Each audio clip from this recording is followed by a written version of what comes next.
तो unit number 3 start कर रहे हैं बेटा। The name of the unit is circular motion.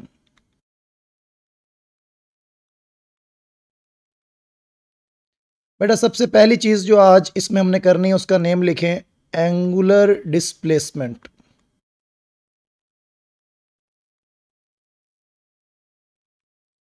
बेटा एंगुलर डिस्प्लेसमेंट को हम थीटा से भी रिप्रेजेंट करते हैं और सम टाइम हम डेल्टा थीटा से भी रिप्रेजेंट करते हैं। नेक्स्ट चीज़ ये बेटा, ये स्केलर है या वेक्टर है? तो बेटा याद रखें एंगुलर डिस्प्लेसमेंट जो है it is a vector quantity.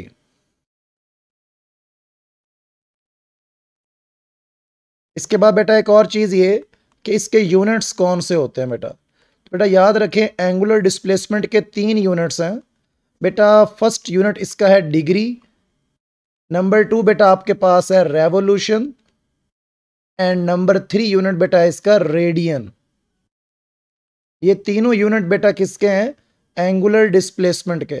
लेकिन इन तीनों में से एसआई यूनिट बेटा कौन सा है? रेडियन है। तो रेडियन बेटा एंगुलर डिस्प्लेसमेंट का कौन सा यूनिट है? एसआई यूनिट है। और याद रखें बेटा हम जब भी आपको किसी न्यूमेरिकल में थीटा पुट करना होगा तो आपको अक्सर हो सकता है वो डिग्रीज में दिया हो, लेकिन आप हमेशा याद रखें आपको हमेशा फार्मूले में पुट करने से पहले उसे किस में कन्वर्ट कर लेना है? रेडियन में। वो मैं अभी आपको बताऊंगा बेटा कन्वर्जन कैसे करनी है, लेकिन आपने याद रखना है कि ये तीनों के तीनों यूनिट बेटा किस चीज़ के हैं? एंगुलर डिस्प्लेसमेंट के। और एंगुलर डिस्प्लेसमेंट के 3 यूनिट्स कौन कौन से हैं? Degree, revolution and radian. But in तीनों में से बेटा ऐसा यूनिट कौन सा बेटा? रेडियन। और ये कौन सी क्वांटिटी है बेटा? वेक्टर। किस तरह रिप्रेजेंट करते हैं इसको? थीटा या डेल्टा थीटा से। इसके बाद एक दो छोटी छोटी बातें और भी लिख लें कि जब एंटी क्लॉकवाइज होता है ना हमारा एंगुलर डिस्प्लेसमेंट, देखें एंगुलर डिस्प्लेसमेंट किस बॉडी का होगा? जो सर्कल में मूव करेगी। सर्कल में मूव करने के 2 तरीके होते हैं। देखिए लेट्स सपोज ये सर्कल है, या तो आप एंटी क्लॉकवाइज मूव करेंगे या फिर आप कैसा मूव करेंगे? क्लॉकवाइज। ये 2 ही तरीके हो सकते हैं सर्कल में मूव करने के। तो जब भी कोई बॉडी एंटी क्लॉकवाइज मूव करेगी, तो एंटी क्लॉकवाइज जब कोई बॉडी मूव करेगी तो उसका जो एंगुलर डिस्प्लेसमेंट होगा जिसे थीटा कहते हैं, वो बेटा कैसा होगा? पॉजिटिव। और जब कोई बॉडी बेटा कैसा मूव करेगी? क्लॉकवाइज। तो क्लॉकवाइज अगर कोई बॉडी मूव करेगी तो उसका जो बेटा एंगुलर डिस्प्लेसमेंट होगा बेटा वो आपने कैसा लेना है? नेगेटिव। तो बेटा ये 2 पॉइंट्स भी याद कर लें कि एंटी क्लॉकवाइज अगर कोई बॉडी सर्कुलर मोशन कर रही होगी या एंगुलर मोशन कर रही होगी तो उसका थीटा पॉजिटिव होगा, और क्लॉकवाइज अगर कोई बॉडी मूव कर रही होगी इन अ सर्कल तो उसका थीटा बेटा कैसा होगा? नेगेटिव। ये कुछ छोटे छोटे पॉइंट्स हैं। अच्छा, अब हम यहाँ पे ना इन तीनों यूनिट्स का आपस में रिलेशन देखते हैं जो यूनिट्स हमने पहले स्टडी किए हैं। तो बेटा आप जरा देखें, जब एक सर्कल, मैं यहाँ पे एक सर्कल बना देता हूँ बेटा, ये एक सर्कल है, और जब एक सर्कल कंप्लीट होता है इसे हम कहते हैं 1 रेवोल्यूशन। और बेटा 1 रेवोल्यूशन के अंदर बेटा कितने डिग्री एंगल होंगे? 360। और 1 रेवोल्यूशन में बेटा रेडियन कितने होंगे? 2 पाई रेडियन। तो याद रखें 1 रेवोल्यूशन में डिग्रीज कितने हैं? 360 डिग्रीज। एंड 1 रेवोल्यूशन में रेडियन कितने हैं? 2 पाई रेडियन। अच्छा ज़रा देखें, अगर यहाँ पे देखें अगर 1 revolution is equal to 2 pi radian है, तो अगर मैं आपसे पूछूं कि 1 रेडियन इज इक्वल टू कितना रेवोल्यूशन होगा, तो ये 2 पाई यहाँ पे हो रहा है मल्टीप्लाई, वहाँ जाके नीचे कर देंगे डिवाइड, तो ये बन जाएगा 1/2 pi revolution is equal to 1 radian. और ये चीज़ बेटा इंपॉर्टेंट है, ज़रा देखें इसको।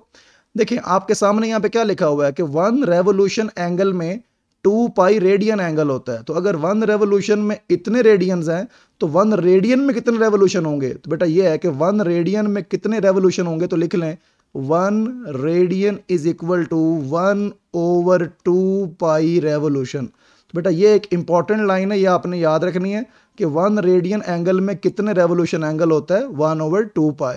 अच्छा यहाँ पे बेटा एक और चीज़ भी लिखें, देखें 1 रेवोल्यूशन डिग्री में कितना बन रहा है? 360 डिग्री।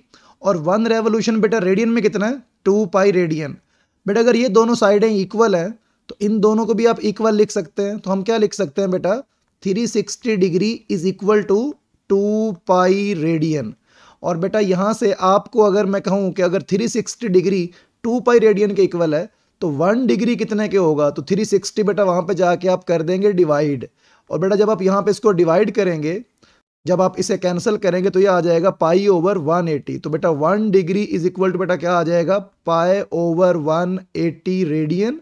और अगर आप पाई की वैल्यू 3.14 पुट करके पूरा जब सॉल्व करते हैं तो ये आ जाती है 0.01745 रेडियन। तो बेटा ये भी एक लाइन आपने याद रखनी है कि 1 डिग्री जो होता है वो रेडियन में किसके बराबर होता है। तो बेटा ये देख लें ज़रा आप कि जो 1 डिग्री है बेटा वो रेडियन में या तो आप कह लो कि पाई बाय 180 के इक्वल है, या फिर वो कितना है 0.01745 रेडियन।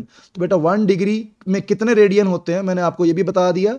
और उसके बाद ये सब चीज़ें आपने नोट करते जाना है। इसके बाद एक और चीज़ ज़रा देखें यहाँ पे कि एक और पॉइंट लिखें, अगर 1 डिग्री में इतने रेडियन है तो अब ज़रा लिखें 1 रेडियन में डिग्रीज कितने हैं। तो बेटा वो लिख लें 57.3 डिग्रीज। बेटा ये भी एक लाइन आपने लिखनी है 1 रेडियन में डिग्रीज।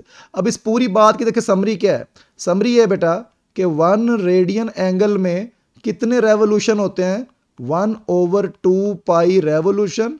और 1 रेडियन में कितने डिग्रीज होते हैं, 57.3 डिग्रीज। तो बेटा ये पूरी लाइन अगर आप याद कर लेंगे तो आपके 3 एमसीक्यूज कवर हो जाएंगे।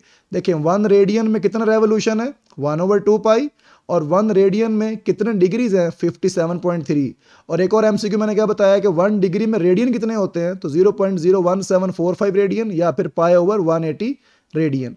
अच्छा अब एक पॉइंट ये भी लिख लें कि 1 revolution is equal to 360 degree is equal to